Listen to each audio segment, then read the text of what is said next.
Welcome to the Wealth Eazy show. We talk all things wealth, health, and real estate. I'm your host, John Durbano. Today is a really special day because it is my inaugural podcast, and I had to bring on someone really special today. And I thought, who am I going to bring on that's going to make this show really great? And there's a couple of people that came to mind, but there's one person that really stood out. He's been a friend to me for over 30 years. He's an author, a motivational public speaker, an advisor. He's shared the stage with the likes of Tony Robbins, speaking for The Power Within, Presidents Bill Clinton, George Bush, and Barack Obama. He's also shared the stage with iconic figures including Oprah Winfrey, Ellen DeGeneres, Sir Richard Branson, Deepak Chopra, and Robin Sharma. He designs certificate learning programs on the subject of wealth management and marketing and selling financial services for York University's Schulich School of Business. He served as the president of Canada's longest-running private real estate group, REIN, from 2008 to 2019.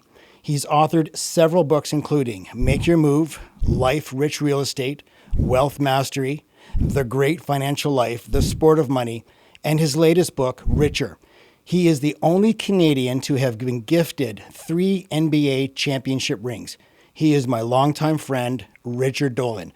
Richard, buddy, thank you for being here. Man, I got goosebumps for you, buddy. I mean, it's not every day you get goosebumps at a podcast, at a video like this, but I'm so happy for you. I know that this is just yet another part of your foundation and building your new empire on a new journey.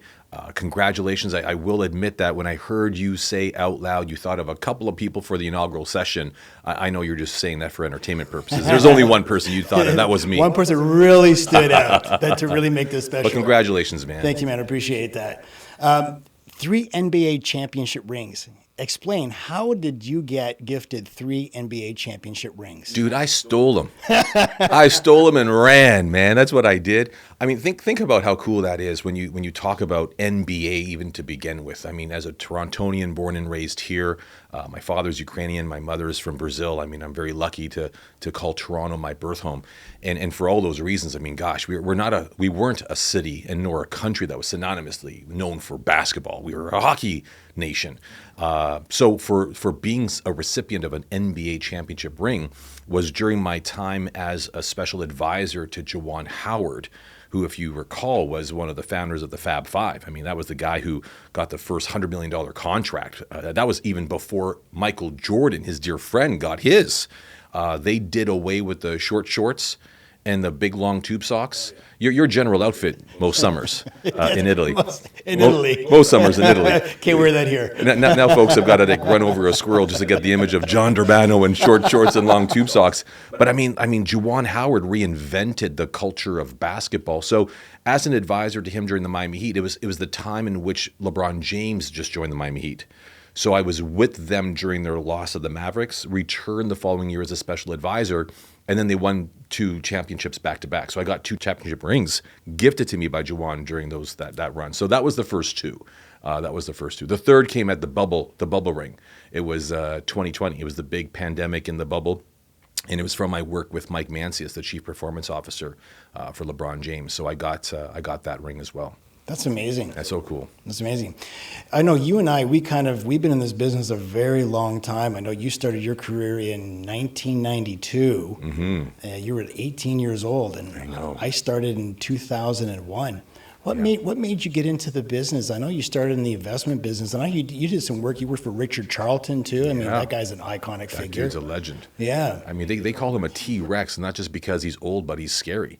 I mean, he's a monster. He really is. A lot of love for that man and all that he's done for me. But I mean, for me, I watched a movie which was Wall Street.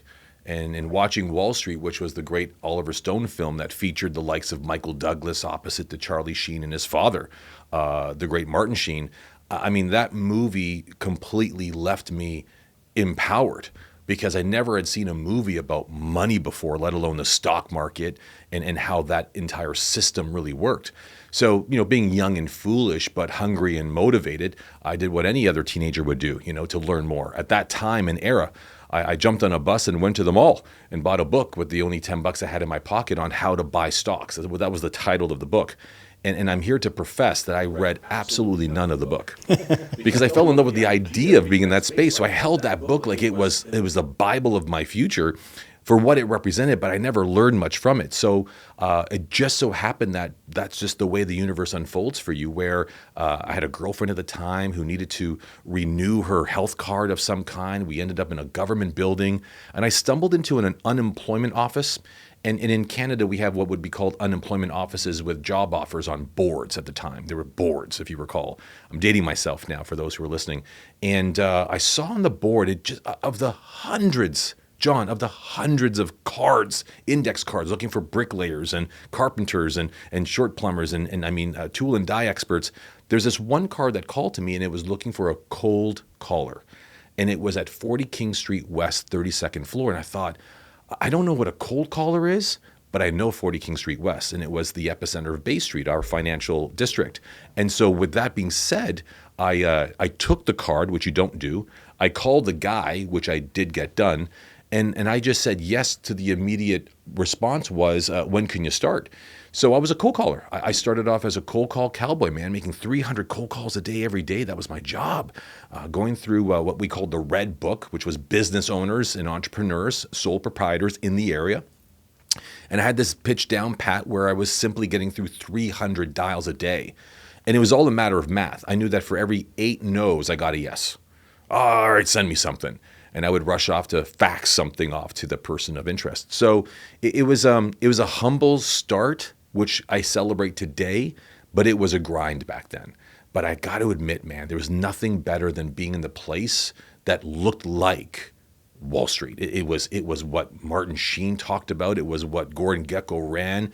And I know how that movie went, and I know how it went wrong. And that's not the part that I did learn. What I took away from it was that was the world I wanted to be a part of. I wanted to be in the money world, and that's all I knew. And I didn't come from the Lucky Sperm Club. And I wasn't part of the Kosher Nostra. So I mean, there was no DNA in me, and I wasn't a part of any clique or culture or family name that would get me there. So I knew the only way to be there was to manufacture being there. And I just hauled ass and made sure that I was in the world I felt so drawn to. Amazing. Yeah. How do you feel the investment advice back then has changed to the advice that people are getting from banks and institutions today? Yeah, I think the world that I was born in, which was preceded by the world that you were born in, was that you're talking about proximity and prestige. I mean, it was about who you know, and it was about who they then knew and the opportunities they had access to. And you didn't have the internet. There was no book that was published back then on the best stocks to buy or the best mutual funds to invest in. You needed to know somebody. And in order to know somebody, you needed to be somebody. And oftentimes in that world, it was quite cliquey that money drew out money. So it was no wonder why people who had money made more. And it was no wonder why those who had lots made plenty, because it was proximity equals power and generated possibility. So I cracked the code. I snuck through the fence. That's really all that happened. And I didn't belong in that world. I got to be really honest to your listeners, your followers, and those who are faithful, who love what you do, by the way, John, and they're all championing you, man. The world needs to wake up and shift their relationship to money. And I know it starts with them listening to you. But with that being said, I snuck in. I didn't break in, but I snuck in. And when I got discovered, they're like, hey, what's your last name? They didn't ask what I did, what I knew, how passionate I was about helping people. They just were like, who are you? So it's evolved because what we grew way more accustomed to was access to information. That was the great annihilator and the leveler of that field. It wasn't no longer about having the right people and knowing the right place and being in the right level of proximity. It was now about who had the most accurate information and how can I leverage that insight and how do I mobilize money to take advantage of it. So it was nice to watch the evolution of that industry. It was nice to see that we moved away from the dial phones to the punch pads to the automated dials. We saw technology grow, boom, and of course evolve. We saw trading systems evolve. I remember the time of running down the hallway with a ticket in hand to get it punched before the closing bell. Those days are all done. I mean, what we're now dealing with, rather than in terms of days, weeks, and months, and even years, we're talking about nanoseconds, seconds, maybe minutes. So there's a huge compression of insight and information. So I think how we've evolved is just simply information. The way we access it and the way all can as well and take advantage of that has really allowed the masses to now eat with the classes, to sort of quote the late Sam Walton, right? When he said, if you want to create wealth, when you focus on the classes, you eat with the masses, but when you focus on the masses, you eat with the classes. I think that was the privilege. So that was a turning point, I think, in our industry. You mentioned respect for money. I know we had this discussion at lunch and talking about someone's investor DNA, and half the people, they don't even know what they are invested in today. I've seen your videos and on Instagram, and you often talk about proper planning. I'm a big believer in mindful money management and having a respect for that money. Can you talk to me more about when you talk about proper planning, explain what it is that you're explaining to people about the relationship with money? I think to answer that question respectfully, you've got to appreciate just who I am and how I was built. So I didn't come out to shoot this way. I mean, I really wasn't. I was groomed, I was built, I was engineered, I was crafted. And after working with the likes of a Tony Robbins and the likes of others that you've cited, one man in particular really helped me devise who I've become, and that's Werner Erhard, who was one of the greatest minds on modern day thinking, an urban philosopher, if it were, on our existential philosophy of life.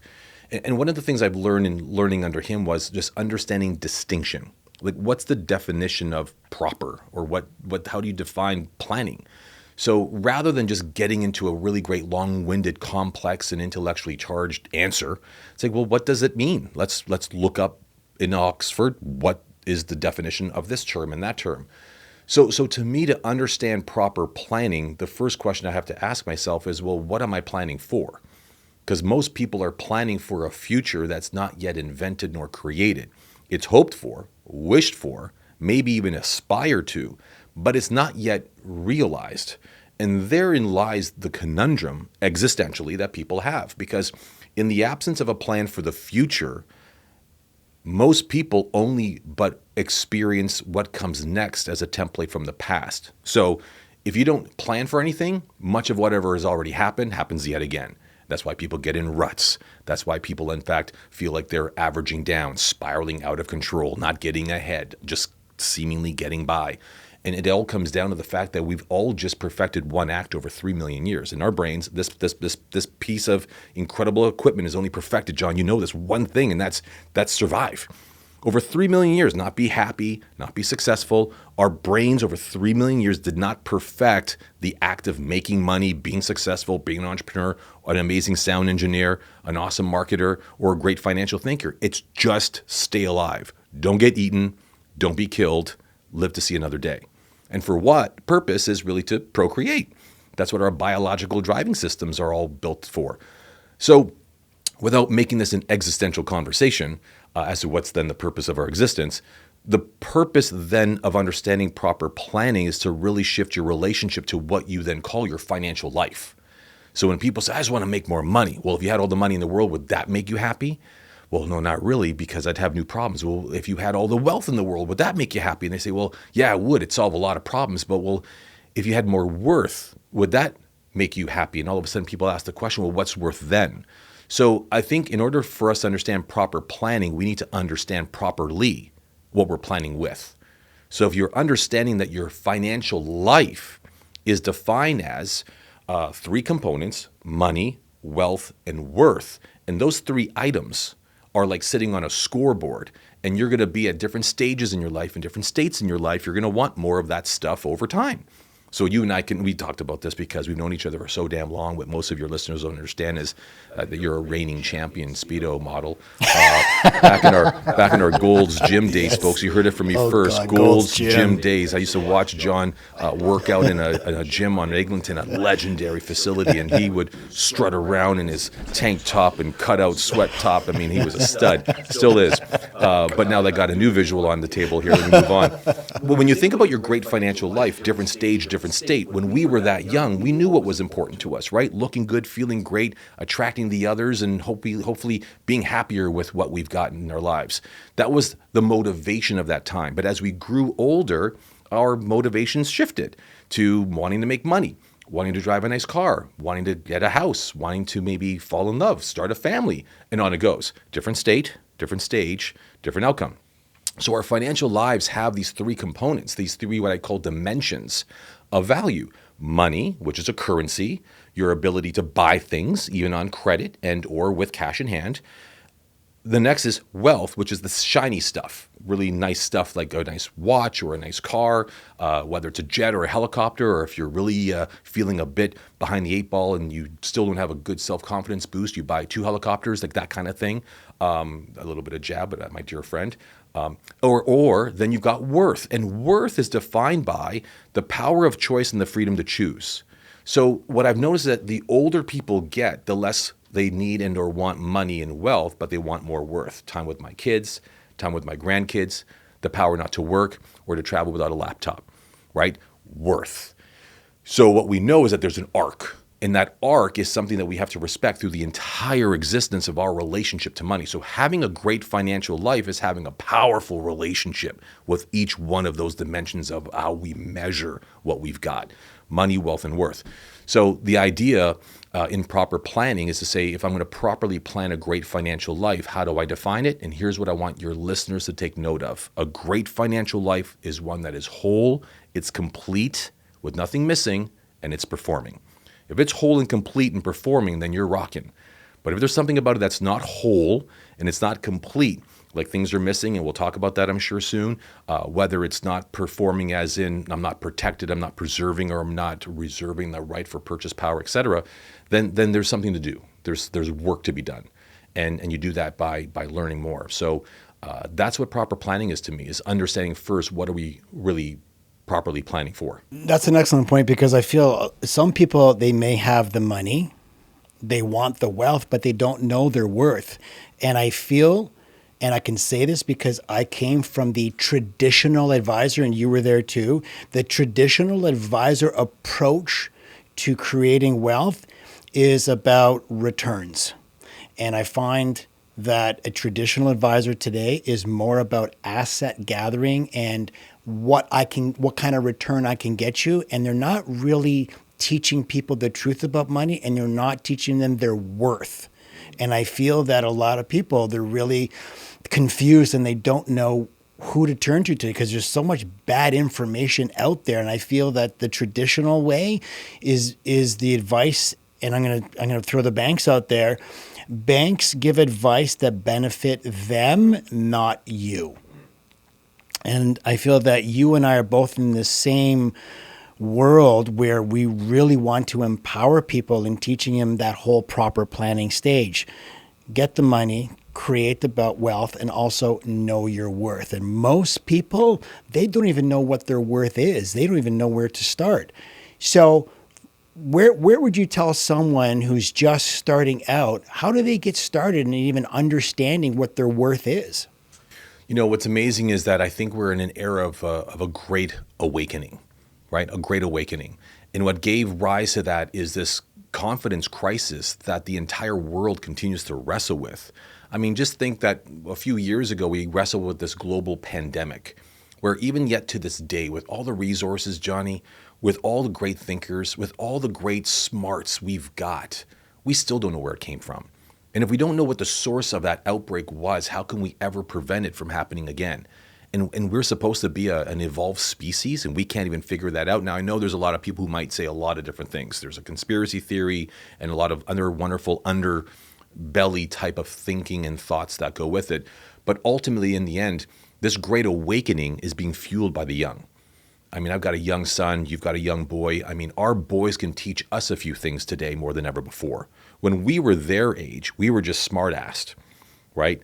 We were undisciplined and we were just testing the limits. You get what I'm saying? But when my son speaks, I got to be honest, I take note.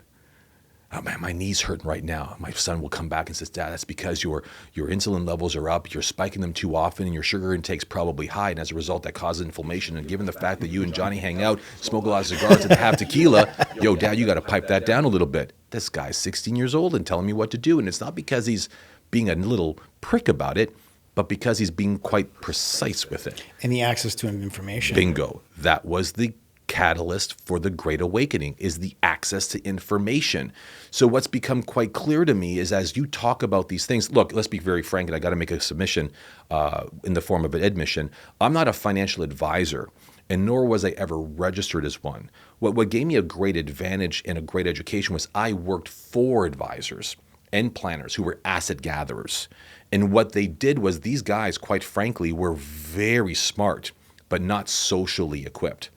I was. And so therefore, I learned to weaponize my abilities to go out there and rally relationships that gathered assets. So $7.5 billion later, for various advisors and various planners and various firms and funds, I was able to say, hey, I've learned something out of thousands of conversations, Johnny, which you and I have already begun to decompress on, where it's like something's still missing.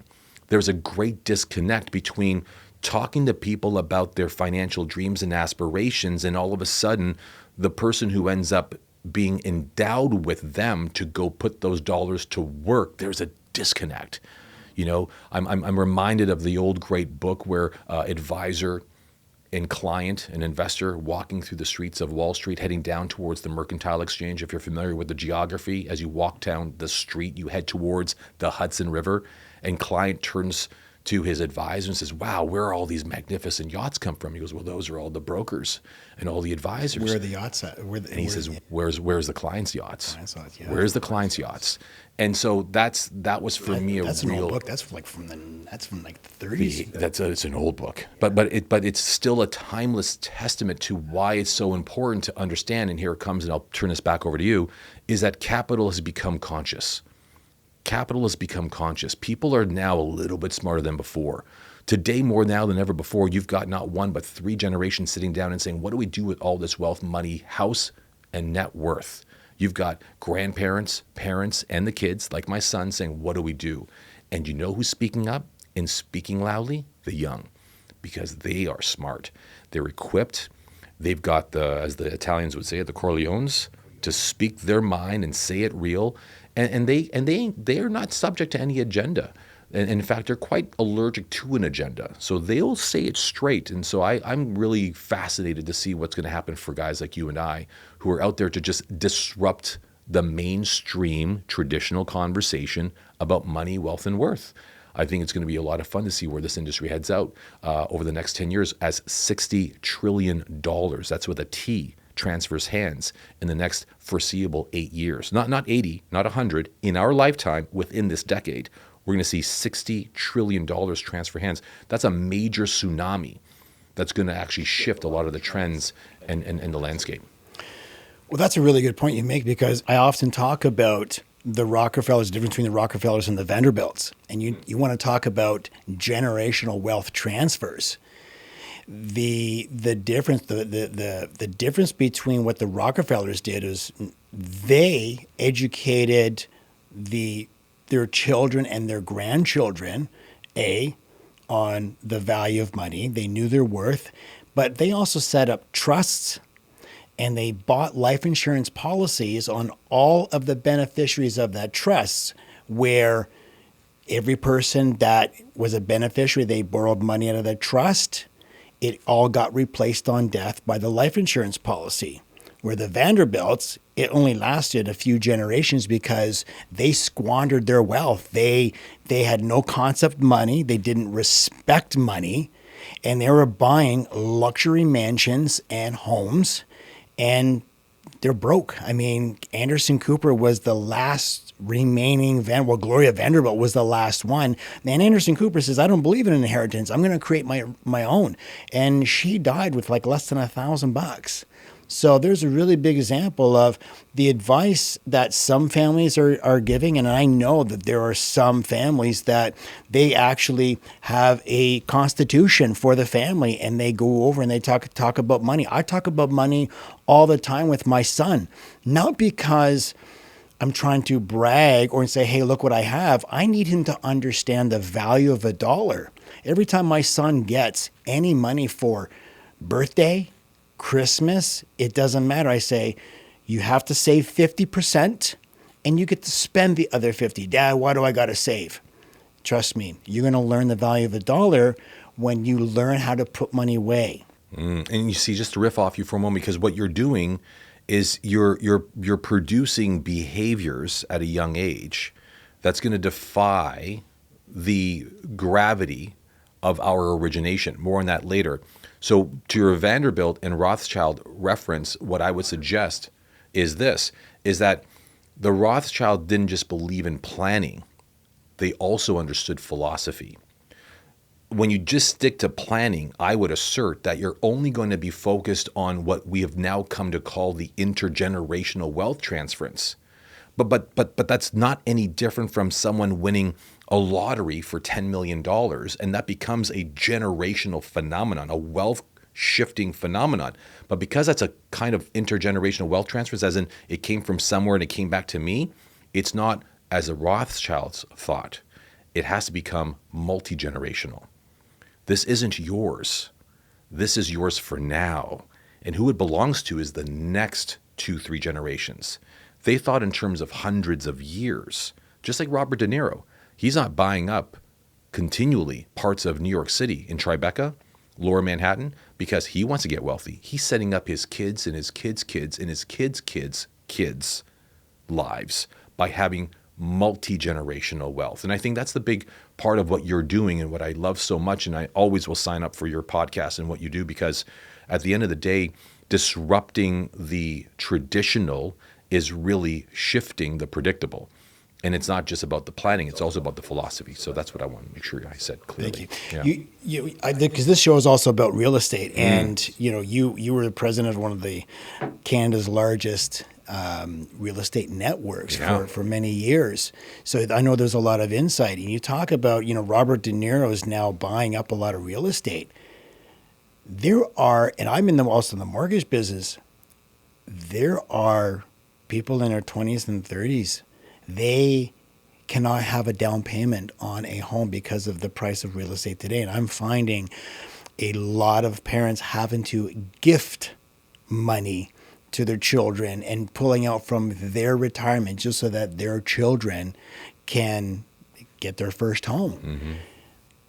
Talk to me for a bit, my listeners, about where you see the real estate market going today, because it's definitely not where it has been in the last 4 or 5 years. It's the playing field in the landscape in real estate has drastically changed, and people have to save for the next 10, 15 years. They got to live with their parents. They can't even get into a home.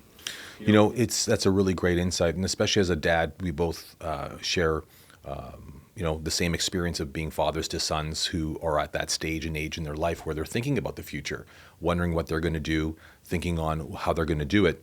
And luckily they have us as fathers who are going to, sit down, strategize and talk straight with them. So I'm happy to share that with you.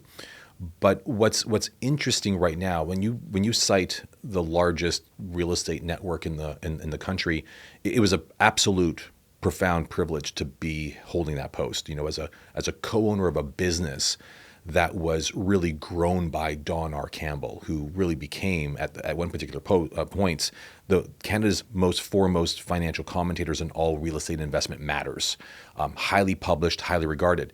But here's what I saw. What was wrong with the approach is they built a traditional model of understanding where real estate was going, and it was based on some what they'd called economic fundamentals, which remains true to this day.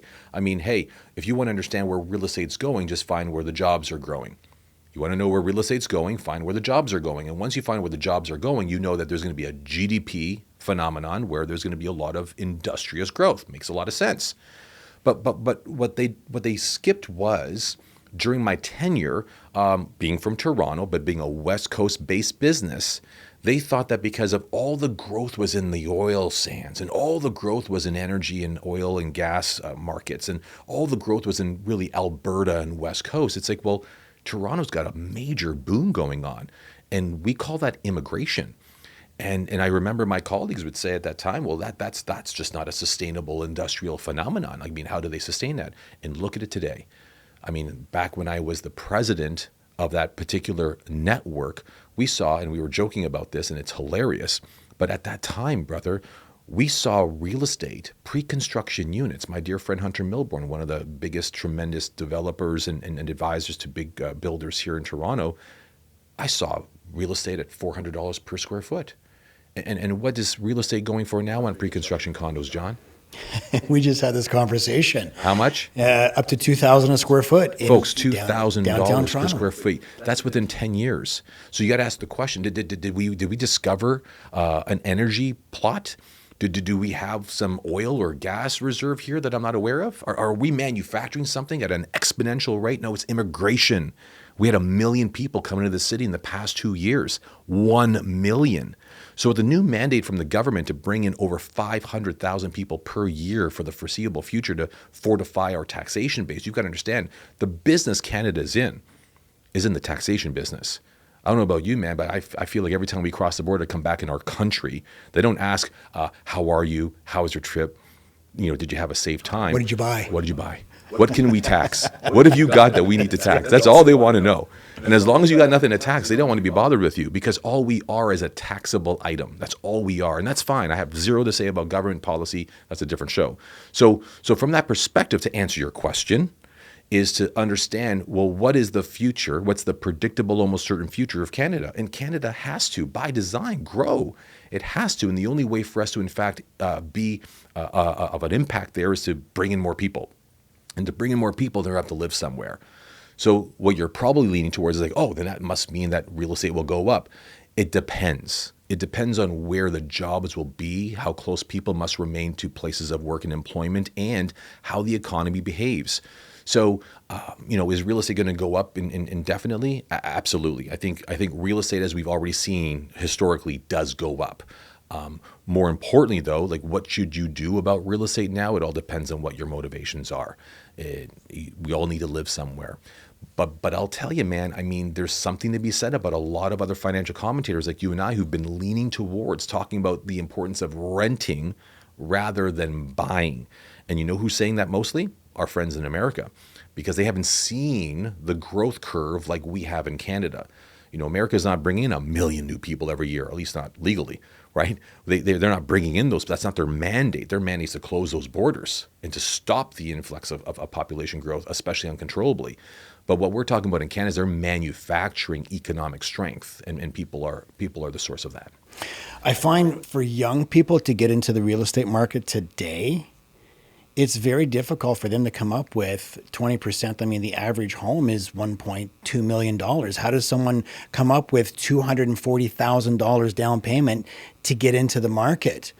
So I find that the pre-construction is kind of the way to go today, but there's so much pre-construction that is going on. There's a ton of projects and you don't even know where to put your money in.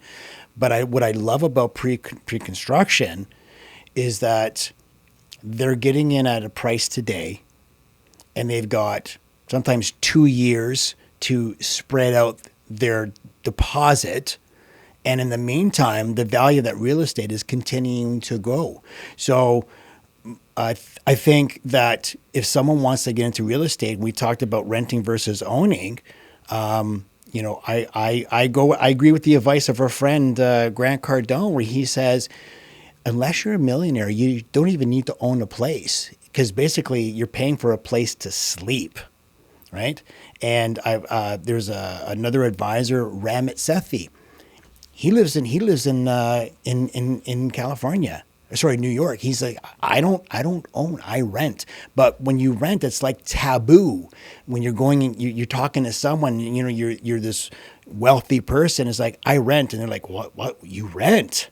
oh my gosh, it's like, did I just say something wrong? It's like, no, you're going against the mentality of what people think is the American dream. You have to own. No, you don't have to own, because owning comes with a whole lot of expenses, right? I mean, I have a great life. I don't own, I rent.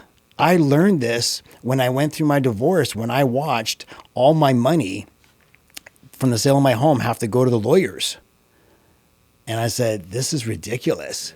And then to get back into the market again, and I started renting, and I felt ashamed that I had to rent. And I said, you know what, this ain't so bad. I've got one expense. I have a rent. I don't have to worry about fixing the dishwasher. I don't have to worry about the air conditioning.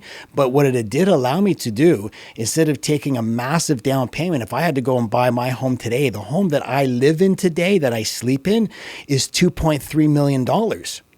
But if I had to buy that home today, I'm going to take 20% of that money and I'm put $460,000 into something that's going to be dead equity.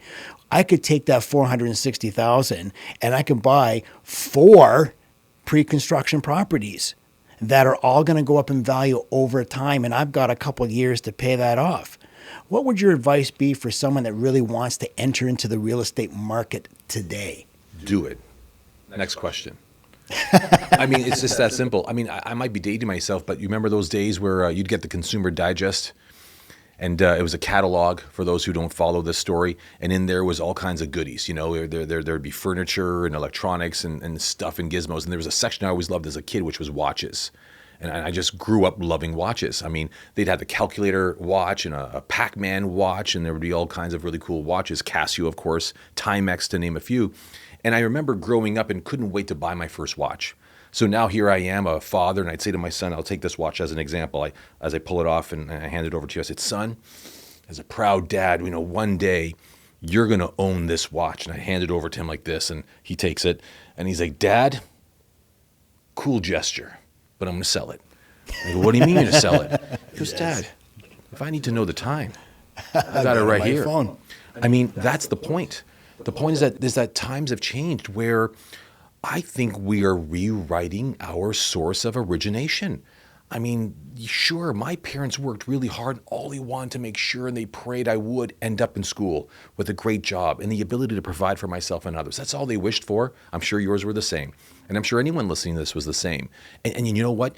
Their parents, our grandparents, that's what they did for our parents. The sacrifice it took, the courage they had, the bravery to cross great mountains, great valleys, cross waters, to be in a place of opportunity, to afford our parents the opportunity that they were afforded that gave us rise to life. And you can go back in your own heritage to realize that it's all been just about preserving the sanctity of safety. But with so much safety among us, right? We're not going starving. We're not going to go and struggle. We're not really trying to survive and get by. We all do quite well. We're in a room here with pretty good-looking people, right? I would say. Okay, maybe not all of us, but I'm just totally kidding. The reality is that we're rewriting our relationship to what it means to succeed. Who said homeownership was a symbol of having made it? Who said you needed to own a nice watch to know the time? I mean, so all the fixtures and symbolism of financial success is being rewritten. I believe in owning real estate, and owning real estate that produces cash flow. There you go. Okay. Not necessarily owning where you sleep. Okay. Because your home doesn't pay a cash flow. Even if you have zero mortgage on your home, it's still a liability. Correct? Completely. Right? I'm a big fan, and I own several properties. I'm a big fan of owning investment properties that produce cash flow, not necessarily having to own where you sleep. Because if I were to own the home that I rent in or live in right now, my expenses would be about $11,000 a month with the rise in interest rates, my mortgage payment, my property taxes, and my general maintenance fee, maintenance on the house. I'd be paying $11,000 a month. I pay $4,000. I've got an extra $7,000 of disposable income that I could use to put elsewhere that's going to produce a monthly cash flow. So you're absolutely right, where people are so stuck on home ownership. Well, instead of focusing on home ownership, why don't you focus on real estate ownership? And just to riff off that, just make sure that we put a real good marker in this film. And you hit the nail on the head, bro. That's why I'm so proud of you, and I'm so happy for you. You got me in your corner, just championing you on. Is I think there's a shift from financial identity to financial income. And if we move away from what it means to look successful and to feel successful and to feel like you've arrived and you've got all this wonderful splendor that I can't wait for people and mom and dad and brothers and sisters to see me, look at me. When we move away from that existential, philosophical relationship to money and just realize money is just a means to math. Crush it. Put it to work. And the more it works, the better you'll be. And I think we're at that juxtaposition right now. We're now making we're crossing that chasm where now we're letting go with like, you know what, I'm cool with you renting out. In fact, I got a lot more respect for you when I heard that. Good for you, John. That's a smart thing to have done. We were talking about club ownership and, me belonging to a club and you belonging to a club. And, you had an experience of a bill that came in. I said, well, the way I see that, that's like an extension of my office. It's just framing it right. But the only way to reframe the game is to talk to someone who's playing the right one. The only way to reframe the game is to talk to someone who's playing the right one. Otherwise, if you keep talking to people who are playing a game and they're winning the game that you don't want to even play, let alone win at, then what you got to complain for? If you're complaining that you've got all these trophies for a game that you are playing and you don't even want to be on the field to play for, stop playing the game and start talking to people who are disrupting the conversation, challenging your views, changing your perspective, and therefore changing the game. Exactly. And to riff off of what you just said, I always talk about money is a game and you got to know how to play. And if you don't understand the rules of a game, you're not going to win at it. You often talk about life as a game. Can you elaborate more on what you mean about life being a game? I got to be really honest. I've never said this out loud, so I'm happy to just divulge this now on your show. But I was first inspired by LeBron James's true passion for creating platform out of his sport.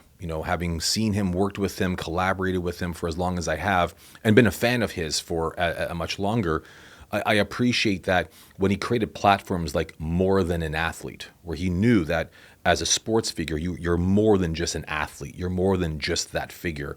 Use it as a platform. He even launched a fashion line that was the sport of fashion. And it just resonated with me. And when I asked some of the people in his camp, hey, what did the sport of fashion really mean? And it's like, well, fashion's like a game. And you're either winning it or you're losing it. And that was it. That's all the philosophy was. And so that was my source of inspiration. I've never shared that out loud, but I have now. Where I, as Richard, I have a brand called Rich. And therefore, Rich meaning, and it's an acronym for realizing I create happiness. Realizing I create happiness.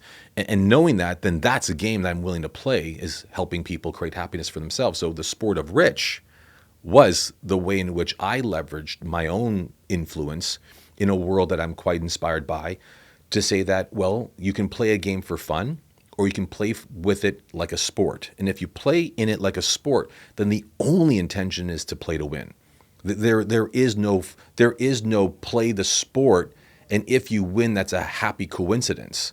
So if you understand that context is decisive, and if you're not playing to win, then you shouldn't be playing at all. You shouldn't get a participant ribbon. That's right. I mean, I'm sure we've gone through the psychology of how we've really candy-coated children's participation, that just showing up is worth a ribbon. It's like, no, showing up is like, there's the pat on the back, now get to work.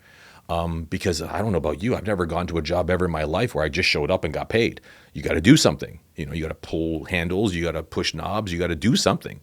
So I think for the whole idea that life is a game really came from Werner Erhard's lectures. Life is a game was that when you look at the purpose of life and people go out there in life and they're looking for the cause for why they're here and the gifts and how they should apply it, or the way their skills were learned and where they should really apply them and how they should get really excited and get turned on about tomorrow, when at the end of the day, the purpose of life is just to feel alive. So what ends up happening is if the purpose of life is simply to be alive and to experience aliveness, then all you've got to do is keep removing what's between you and the experience of aliveness out of the way. bad relationship, a really bad job, or perhaps, a bad bunch of friends, or just, silly books, or waste of time, or too much social media, whatever's between you and feeling alive is all the purpose should be, because life is a game and the purpose of the game is to be alive. So when you take all of that thinking and you put it together, there's something to be said about us becoming great, dare I say, money motivators. Shifting people's relationship with money, wealth, and worth, or as you call it, money, health, and real estate, and understanding that those are just dimensions of the game that one can play that you're very much an expert in helping move the needle for them on. So I love this era that we're in right now. It's clear territory, and there's only but a difference to be made. In your book, Wealth Mastery, you discuss 6 essential shifts to create financial destiny. Can you highlight what some of these essential shifts are? I'll highlight the most important one because most people don't really start with it, and it's really an intention. It's kind of like, and you get this because you're a real estate guy, and those who are listening to us right now, they might be even real estate investors or enthusiastic about getting in real estate. But let's imagine all of us, if we want to build a house. If you're going to build a house, the very first question you got to ask yourself is why? Right? What's the purpose of this house? So let's just suppose, knowing you very well, John, you're quite the entertainer. You've got lots of friends. I'm happy to call myself one. And you do a lot of really great wine drinking and cigar smoking, and you're just that kind of guy. So the intention of your home, should you build it in this metaphorical conversation, is there's going to be a real large entertainment area that would likely have a cigar lounge and a sizable kitchen and a facility that would entertain probably a good dozen or 2 people. Would that make sense? Absolutely. Okay, great. So the intention of the design would be to entertain people. So the intention gives rise to the design.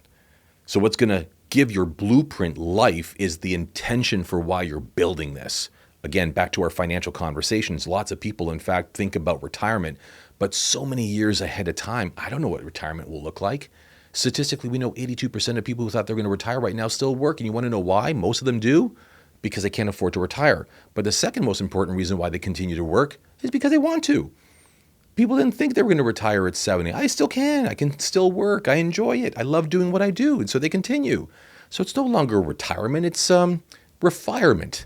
They're refiring, not retiring. And that's what's messing up a lot of the economic predictions that were made 15, 20 years ago. And you're an actuary. You understand this by design, given your insurance background. So with all that being said, back to this home analogy, is if you're building a home for the sake of having a lot of entertainment, you're going to make sure you build right to entertain. Now, if the home is 5,000 square feet, you're not going to have a 4,000 square foot kitchen. That's overbuilding it, right? I wouldn't put that past you, but let's say you did. There's a lot of eating to be had in there. But all kidding aside, that intention gives rise to the design, and that design gives rise to the environment. So when you have an environment that's very conducive to the intention, you're always fulfilling the intention. Because you can't walk into your house and have this beautiful home with this great kitchen and this awesome cigar lounge, and you're not using it. You'd be like, I got to invite someone over. I got to get someone in that little cigar lounge, and we got to fire up some sticks. So all of a sudden, the environment supports the intention. So in the 6 essential shifts of wealth mastery, what I had done was I'd studied thousands of very wealthy people, but wealthy by my definition, which was wealthy in the things that mattered. So it wasn't wealth like they had a lot of stuff, right? I mean, I met a lot of people who climbed a mountain their entire life and ended up, John, incredibly wealthy. And they get there and like, I've done it. Look at me. And they look around and are like, now what? Now what? And the worst question they asked themselves was for what? They were alone, brokenhearted. Kids weren't talking to them anymore, lost their partners, broken families. And so the question of understanding what's driving you to create more, the question is more of what and for what purpose? What's the intention? What's your financial intention? So in those 6 essential shifts, and that book dates back. I mean, when I was touring with Tony Robbins, I wrote that book as a move to be able to tour that book with him. And it was the one thing he talked about, but very little, because he had a program called Wealth Mastery. And so I was very inspired by my work with him in that space.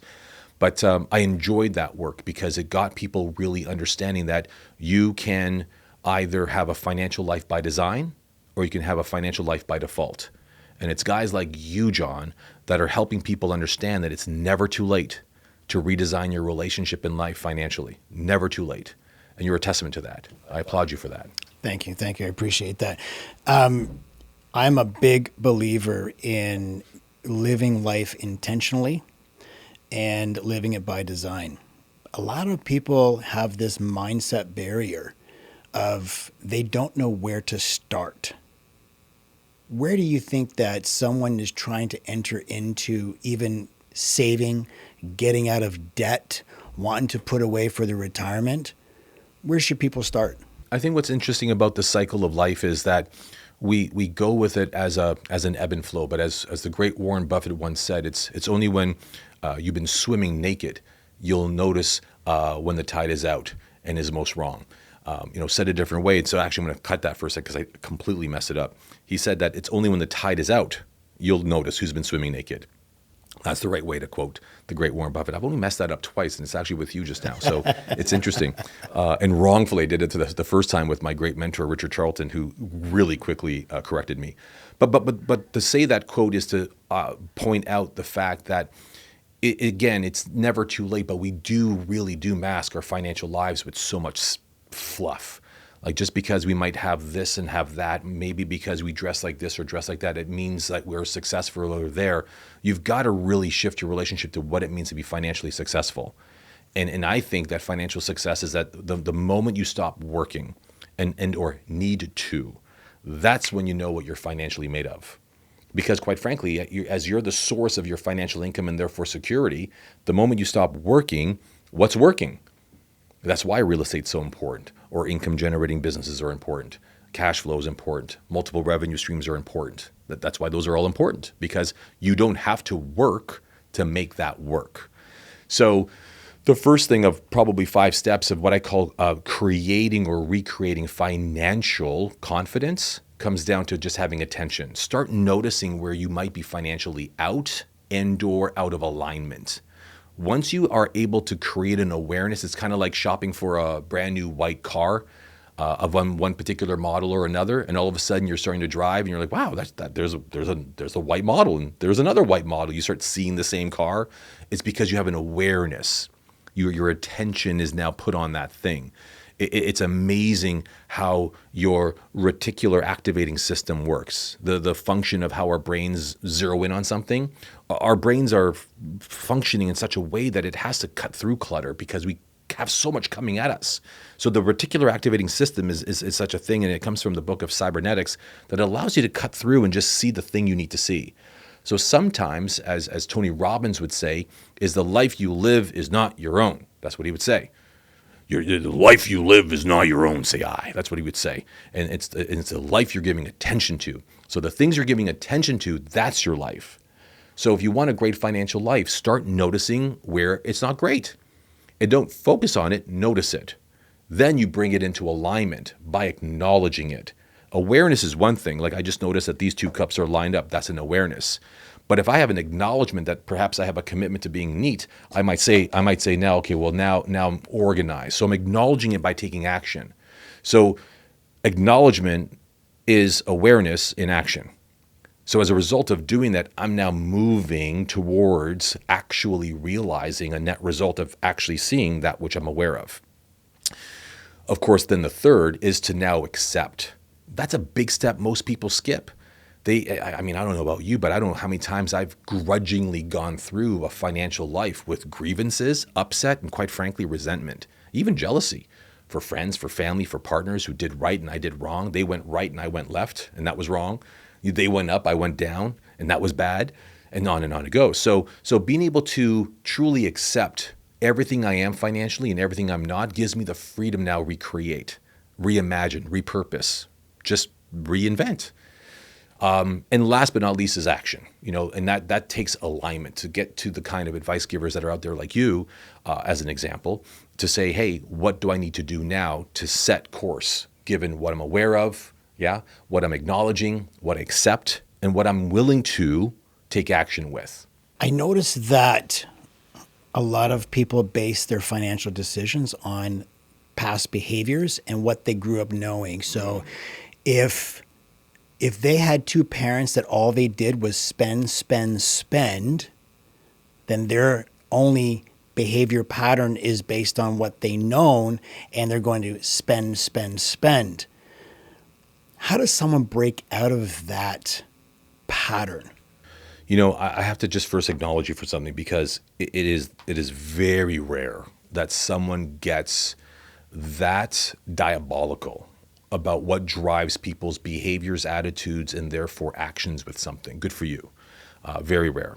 And I mean, I don't know if you knew this, but for those who are listening, my background is behavioral finance, happiness economics, and investor resilience. My first book was co-authored with a man by the name of Dr. Paul Stoltz, Harvard professor, taught me much of what I know around human resilience and investor resilience. I owe a great deal to him and his team, and Dr. Jeff Thompson, his partner, and Dr. Rhonda Beeman, his wife.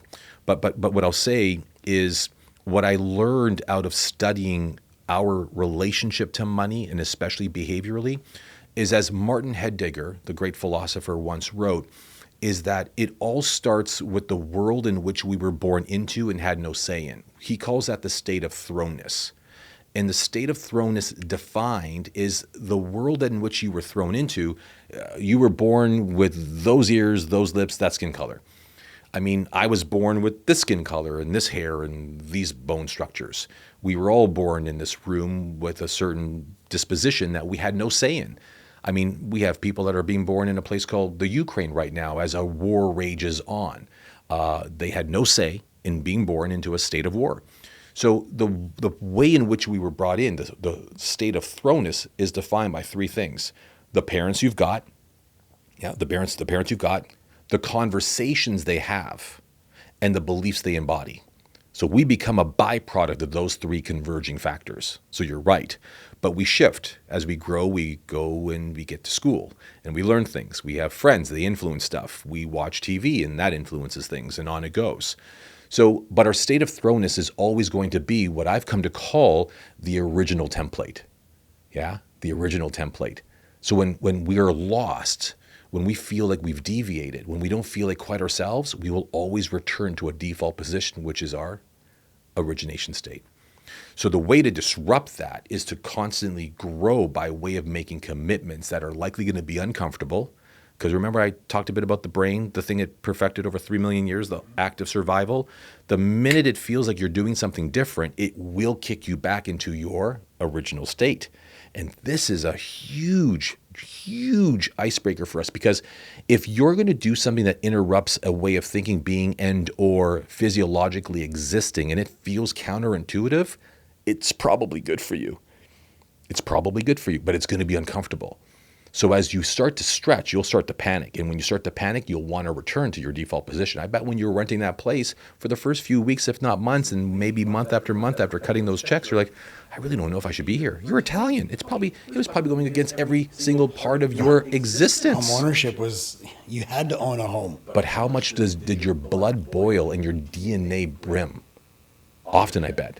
Oh yeah, because this was something. I mean, I've owned, God, since I was in my early 30s, and now I'm like, oh my God, now I'm renting. This is taboo. Like, hold on, look at me. But I bet you still wrestle with it, even very little, even still yet, because it's just in your DNA. It's what you're known, is what all you know. Yeah. Do you have a tomato plant in the back yet, though? No, I'm not that Italian. So all kidding aside, I mean, the reality is that we're going to have to fight that. So you've got to sit down with someone who's really going to be a massive financial thinking disruptor for you, that says, first, let's find out how your parents were. Remember at lunch we were talking about the financial planner that said, hey, if you want to invest with me, here's my PFA, the personal financial analysis, guys. I know I'm totally boring everybody here, but stay with me here. And it's going to tell me everything about you, who you are, what you've got, what you own, what you owe, which gives you just a net worth statement. I'm thinking to myself, let's talk about my lineage, because that's what's messing me up. Don't worry about what I'm worth. Let's worry about where I came from, because that shit's going to show up and it's going to have me call you and say, listen, the markets are now down by 2%. I think I got to sell all the stuff that you got me into because I can't stand this any longer. And click, right? So for people, they have to first start with finding someone who's going to hold your hand and see it through, right? Cross that chasm, stay with you through those darkest moments, and make sure that the behaviors and attitudes and the discipline it's going to take to stay true to a new type of financial personality that you need to be to realize the financial intention that you've got for yourself becomes true. I think that's where people got to start. It's going to come with, as we said at lunch today, that person who's not just a relationship manager. They're really going to be your financial mentor. They're going to be the person who's going to coach you through and advise you into the kind of behaviors, thinking, ideology you've got to keep there for yourself through thick or thin. Tell us about your latest book, Richer. Richer was a cool book. It came out of the pandemic when what I found myself doing was really continuing my research on just what wealthy folks were doing. Mm-hmm. And I was astonished that between family offices, endowment funds, where a lot of monies were beginning to transition, I was shocked, John. I was shocked to see that there was a pleasant shift in the views of these monies, where the term impact kept showing up.